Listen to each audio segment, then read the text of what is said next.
Alright guys, Gemini, back with another video, and every once in a while on this channel I'd like to touch on a fallen legend of professional wrestling. I mean, in the past I've done Bam Bam Bigelow and Mr. Perfect and Ravishing Rick Rude. In this video today I wanted to speak on the Big Boss Man. Wow.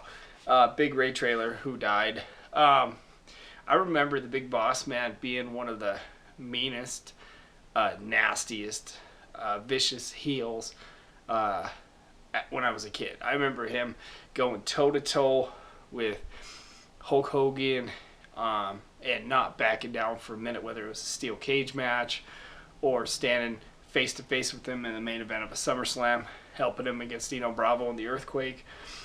He was by far one of the most memorable baby faces in the WWF back in the day. He was like cream of the crop when it came to mid card. He was way up there.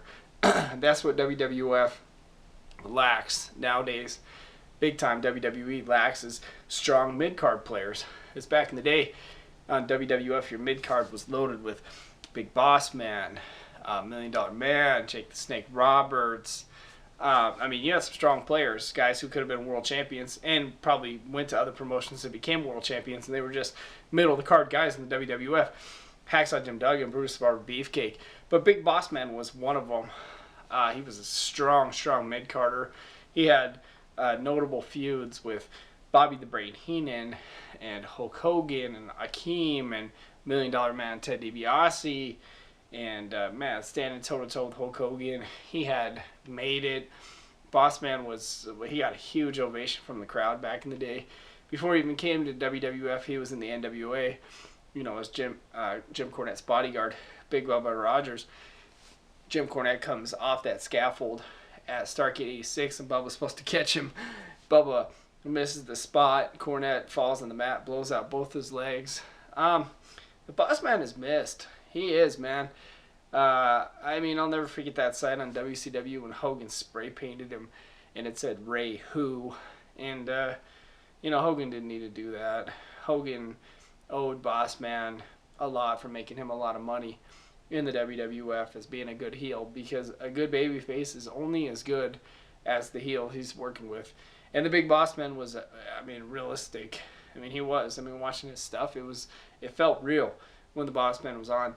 You know, we had the Nightstick match with Nails, and then he went back over to WCW, and he was one of their top heels as Big Bubba Rogers, and then he joined the NWO for a while. Didn't really fit in, but because he was a former WWF guy, you just kind of went with it and said, oh yeah, Big Boss Man. So just want to speak a little bit. I'll always remember the Big Boss Man as being one of the top baby faces. It's unfortunate he died, you know, but he was a big dude. It's a lot of weight on his body. You know, he always had a lot of weight. He was always he was never a small ass wrestler. He was always a big, heavy set man. I mean, pushing upwards of 400 pounds. He was a big dude. He was a bad dude. One of the top wrestlers they ever had in WWF. I could see the Big Boss Man going in the WWE Hall of Fame. I could see that one because of how over he was for how long in the WWF. And we'll wrap this up, but leave your memories and thoughts on the Big Boss Man. Gemini, thank you.